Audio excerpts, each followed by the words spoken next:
I suppose if I'm to spill my guts, I should start at the beginning. My name is not important. Or maybe I should say it is all important, and the one thing you can never know.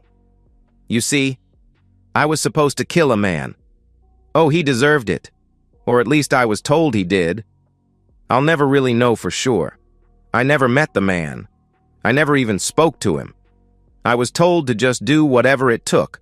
Walk up behind him one night in a parking lot and shoot him in the back of the head if that's what it took. I couldn't. I tried. I really did. I just couldn't do it. So why am I hiding my identity now?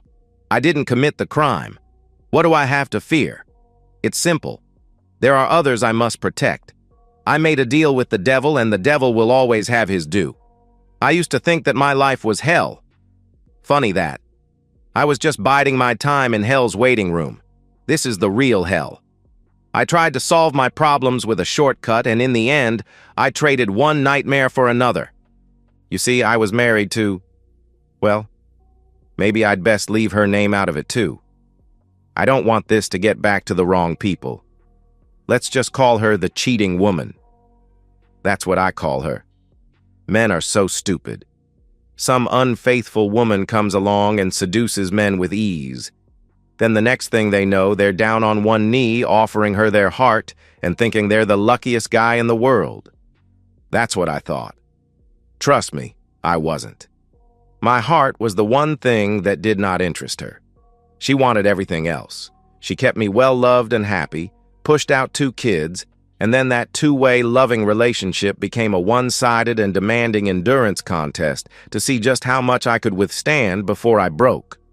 She went out with her friends at night and came home late, then later, then not at all until the sun was up. She put a pot of stew in the fridge, and that kept me and the kids fed for the week while she was going out and about. I started cooking proper meals just so the kids could eat better. If I tried to talk about it, she shut me down with, "I'm entitled to a little fun once in a while. You're away all day. You don't know what it's like. It's just a little fun. I have nothing to apologize for." The intimacy that brought us together faded away, leaving me with nothing but solitude and frustration. On top of all that, her spending got out of control. That's what the cheating woman did to me. Then one night I came home from work, and she had dinner on the table. She outdid herself in cooking my favorite meal. After dinner, she said, "Darling, we need to talk." She sat next to me on the couch and tried to sound loving and reassuring. Her life was boring. She needed a little excitement. He would be no threat to me. I was still her number one. She still loved only me. It would be just a little excitement while I'm away at work. Hell no. I put my foot down, so the loving discussion escalated into threats. "I'm doing it, and there is nothing you can do about it. If you want a divorce, I'll take everything you have and everything you will ever have. You'll lose the kids. The courts always give custody to the mother. I'll get the house and you'll pay for it. I'll get alimony and child support, so don't be stupid. Just go along with it. Besides, you've been happy the past 2 years, so it won't be any different. You just know now." I took the first opportunity I had to sit with a divorce lawyer, and he basically confirmed everything. It was a no-fault state. Even if I got evidence of her adultery, it wouldn't matter much. She would get the kids, and I would pay for her to raise them. I could embarrass her with her friends and family, but her friends were no better than she, and God only knows what her family was really like. I thought I knew them, but I thought I knew her. I couldn't let her raise the kids by herself. She was toxic. She treated the kids no better than she treated me, and if left on her own, she would poison those lovely, gentle souls and ruin their lives forever. I couldn't let that happen. My back was against the wall, and I thought it couldn't get any worse. I was wrong. I came home from work about a week later, and I found her entertaining her lover in our bed. He was younger than me and bigger in every way. If I charged him, he would just beat me to a pulp. "Oh, get out, would you? Wait downstairs. I'll be along soon enough," she screamed. "Cheating woman! No, that will not do. It will not do at all. The cheating woman has to pay." She informed me that I needed to get used to it. The motel bills were too expensive and completely unnecessary. She was going to have an affair with him in my home, and that was that. No, she wasn't. She damn well was not. Who was I kidding? Anything I did to stop them would either land me in jail or the hospital. Both paths led to divorce, and that meant poverty. I packed a bag and left, a fine lot of good that did me. I stewed for a few days and got nowhere. I finally called a friend, I'll call him Jack, who had been married to a horrible woman. Then one day his wife just up and left. A year later, he got an uncontested divorce. I figured if anyone could help me, he could. We met for a beer in a quiet bar, and this is what he told me. What I tell you stays between us. Do you understand me? You never tell a living soul. Tell me that you understand. I nodded. I understand. Jack leaned in. Swear. I swallowed hard. I swear. Jack's voice dropped lower. My wife didn't just disappear. I made her disappear. It took a minute for that to sink in. I stared at him. Are you telling me you eliminated her? Jack shook his head. Number I had her killed. He was serious. Whether he did it or he had it done, I was sitting with a man who took his wife's life. I couldn't help myself. I admired this man. I leaned in. How? Jack gave me a long, serious look. Are you sure you want to know? Once you hear this, there's no turning back. It's a contract. Once you commit, you have to see it through. I didn't hesitate. I have nothing to lose. Jack shook his head. That's what everyone thinks, until they realize just how much they actually do have to lose. Once you're in, there's no backing out. I steeled myself. Tell me. Jack exhaled and lowered his voice. You meet one time face to face, that's it. Nothing is written down. But once the deal is made, it's final. And if you try to back out, there's a price to pay. I swallowed hard. How does it work? Jack leaned in closer. You place an ad in the personal section of the LA Times. It should read, Sad man seeking relief from grief. Then you leave a P.O. box where you can be reached. I furrowed my brow. And then? Jack's expression didn't change. Then, nothing. One day someone will approach you. Maybe by your car. Maybe in a coffee shop. There's no set plan. It just happens. He leaned in slightly. He'll say, Are you? You say, Yes. Then he'll ask, Are you looking for relief from your grief? And again, you say, Yes. Jack paused for emphasis. Then, he invites you to take a walk. That's when you decide. Either you strike a contract, or you walk away. I hesitated. What's the contract? Jack's voice was calm, almost too calm. Your wife will be taken care of. Either she dies, or she disappears. And when it happens, it'll look like an accident. I sat there, staring at nothing. I truly hated her. How do I pay for it? I finally asked. Jack gave a small smirk. That part's easy. A little money. And your soul. I scoffed. Are you telling me I'm making a deal with the devil? Come on, don't mess with me. I'm in serious pain and you're playing games with me. Jack shook his head. He's not the devil, but he might as well be. He leaned back and continued. You'll be told to buy something, an antique, a painting, maybe even a boat. Whatever it is, you'll pay way too much for it. The antique will be a fake, the painting a forgery, the boat will probably sink. If anyone asks, you just got scammed. I frowned. That doesn't sound so bad. Jack held up a hand. I'm not finished. These people are professionals, but they're more like accountants than killers. You pay them, and your wife disappears. But about a year later, they come back, for the second half of your debt. I narrowed my eyes. What do you mean? Jack's voice was steady, almost too calm. They'll have another job. Maybe it's a cheating wife, maybe an abusive husband. Either way, someone needs to die, and that's when you pay them back. I felt my stomach twist. Are you saying? Jack nodded. Yes. They tell you who the target is, and you're the one who pulls the trigger. That's how this works.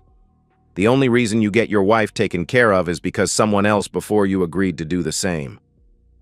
I sat there, my mind spinning. It felt like time had stopped. This wasn't just a one-time thing. This was forever. I wasn't just making a choice. I was selling my soul. The only way out of my nightmare was to embrace something even darker. I exhaled, my throat dry. I need to think about this. Jack's stare hardened. Yes, you do. But understand me. This is a contract. There's no changing your mind. If you back out, you become a liability, and they don't accept liabilities. I swallowed. I understand. Jack's voice was firm. Do you? I hesitated, then nodded. Yes. Now I've told you everything, and we will never speak of this again. The next time you see me, you smile, buy me a beer, and we talk about the game. I never need to know what you decide. Don't ever tell me. If anything ever happens to her, I'll just assume it's a happy coincidence. Don't ask me anything else ever again. Do it or don't do it. We never talk about this again. I thought for a time, took a sip of my beer, and said, Who do you think is going to win the series this year? And that was that about that, except for one thing. As my friend walked away, I noticed the missing finger on his left hand. I remember when it happened. He said he lost it to the lawnmower blade about a year after his wife disappeared. If I wasn't sober before that, I was then. I went home the next day and interrupted the cheating woman with her lover. She yelled at me. He smirked. I tasered him. That shut her up. I dragged his naked body by his heels down the stairs to the front door, then down the cement steps and onto the front yard with his head bouncing on every step as we went. I felt pretty good, but it didn't last. He pressed assault charges and the cheating woman testified against me. I did 90 days in the county lockup. When I got out, I was served with divorce papers, and it all went down pretty much as she predicted. I wound up living in a one-room efficiency apartment while I paid the mortgage on a 3-bedroom home, along with child support and alimony. I was kept away from my kids because I was deemed violent and dangerous. So there I was. The cheating woman had kept her promise. She took it all. Worst of all, I loved my kids, and I was deathly afraid of how they would grow up under her example. For their sake, I had to act. I took out an advertisement in the LA Times, sad man seeking relief from grief, and I left a P.O. box where I could be reached. Time passed, and nothing happened. Then, one day as I ate my lunch in the park, a man walked up behind me. He said, "Are you?" I said, "Yes." He said, "Are you looking for relief from grief?" I said, "Yes." Then he invited me to take a walk with him. I studied the man in front of me. "Are you a cop?" He shook his head. "No." I raised an eyebrow. "Aren't you going to ask me the same thing?" He didn't flinch. "No. We've done our homework. We know exactly who you are and what your problem is." I hesitated. "Do you want to know who told me how to find you?" He gave a small smirk. "No. We have a pretty good idea. But it doesn't matter either way." I frowned. "Is he in trouble?" His expression darkened. "No. Word of mouth is how our business operates. But understand this. If the wrong word reaches the wrong person, that creates a problem. And when we have a problem, we clean it up. Fast." A chill ran down my spine. I had no doubt he meant every word. I took a deep breath. "How does this work?" He leaned in slightly. "In about a month, an antique tea table will come up for auction downtown. It's a poor reproduction, worthless. But you will fall in love with it." I narrowed my eyes. "And?" "You won't be the only one bidding, but you'll make sure to win. The price will climb, but in the end you'll pay $20,000. Then you take your new tea table home." I paused, trying to process it. That's it? He tilted his head. You were told there are 2 installments, right? I swallowed. Yeah. The man's voice remained steady. You keep your P.O. box. In about a year, you'll receive an envelope. Inside will be your instructions. You'll be expected to complete the contract. I swallowed hard. And if I don't? His expression didn't change. All contracts must be fulfilled. If you don't do it, we will. But that also means tying up loose ends. Anyone who fails to complete their part becomes a loose end. I hesitated. Can I at least be sure that the second target deserves it? He nodded slightly. We don't take contracts for convenience, profit, or petty revenge. Our founders believed in making the world a better place, and we still follow that standard. But make no mistake, you won't have a choice. Once you say yes, the contract is final. Right now is your last chance to walk away. Say no, and you'll never hear from me or my associates again. Say yes, and you will see it through. My throat felt dry. How do I make the contract official? His answer was simple. You buy the table, that's it. I exhaled. It's my ex-wife. She's truly evil, and God only knows what she's doing to my kids. He gave me a knowing look. Yes, we know. Like I said, we do our homework. I sat there, staring at nothing. My mind reeled at what I had just agreed to. When I finally looked up, the man was gone. I was alone. The auction was still 2 weeks away when I got a call from my kids. They were in my son's room, and both he and my daughter were on the call. Mommy has a strange man in her bedroom, and we're scared. He's mean. He told Cindy that he can't wait for her to grow up. What does he mean, Daddy? I was livid. I wanted to kill the cheating woman and anyone with her. I told them to lock their bedroom door, and then I called my brother. I couldn't go over there or I'd get arrested, but he could. He went and knocked on the door until the cheating woman finally answered it. She was angry. Who cares? My brother tried to play it cool, asked if the kids were there, and offered to take them for the night. She told him to bug off. He never saw or heard the guy, so he couldn't testify that anyone other than the cheating woman and my kids were there. I wanted to call child services, but I couldn't prove anything. Plus, I was deemed dangerous, so would they even listen to me? My kids called 2 more times after that. My brother and my sister went to the house. The cheating woman threatened to call the cops if they didn't leave. They never saw or heard anything they could testify to in court. A man under that kind of pressure makes bad decisions. I bought the table. God help me.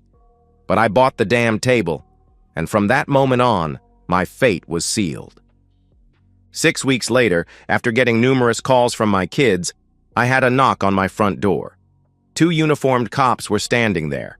I opened the door, thinking the cheating woman had called them, and they said, "Are you?" I say, "Yes." They say, "Can you account for your activities for the past 6 hours?"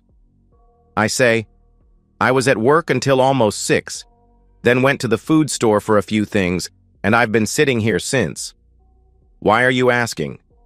They say, "Can anyone verify you were here?" I say, "My brother called about 90 minutes ago, and we talked. You can check with him." "What is this all about?" They say, "It's your ex-wife. Someone broke into her house tonight. We regret to inform you that she is dead." I was stunned. I motioned for them to come in, and I sat down on the couch.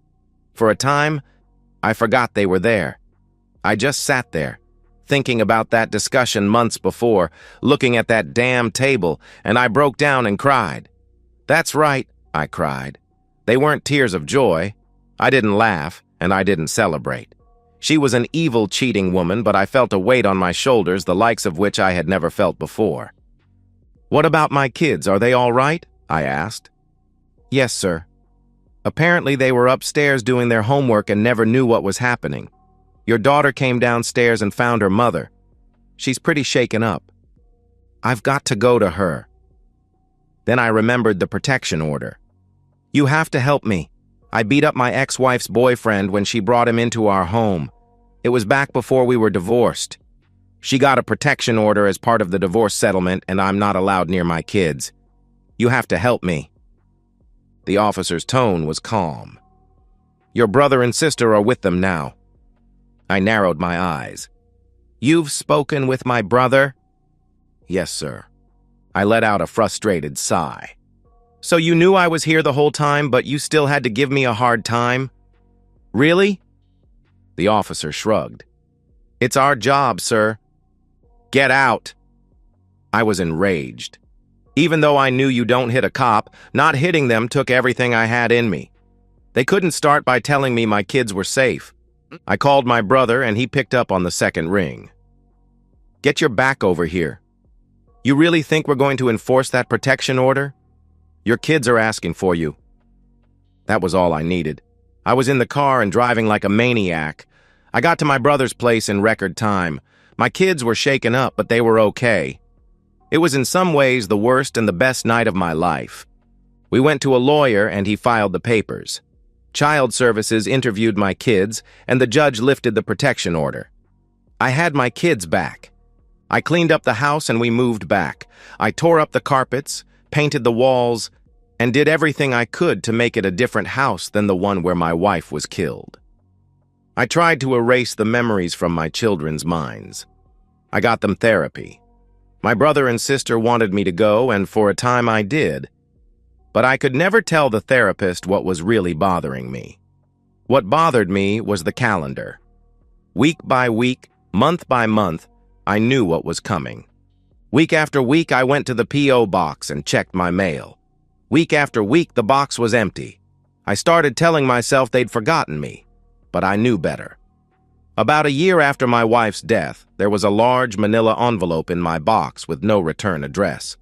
I took it to the car, opened it, and read my assignment.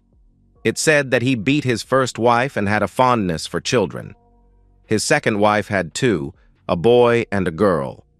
Maybe it was true, maybe it wasn't. I don't know. They knew exactly what to tell me. His routine habits were all documented. There were pictures. It told me where he worked, where he drank, even what he drank, and the roads he drove to and from work. It even told me his girlfriend's name and where she worked. On top of everything else, he was a cheater. Last, there were even some suggestions about how to get it done. It was your basic how to eliminate a man manual. They thought of everything. They gave me a month to get it done. I studied it. I planned. I tried to run him down one night when he was coming out of the bar, but I swerved at the last moment. I thought about buying a gun, but I couldn't do it. I lay awake at night looking for a solution to my problem, but there was none. I just didn't have it in me. I couldn't eliminate a man I didn't know. With that revelation, my fate was sealed. These people who held my contract were people you could not disappoint. I knew I had only one choice. I made an appointment to see a lawyer, and I wrote out a will. In the event of my death, I want my children to go with my brother and his wife.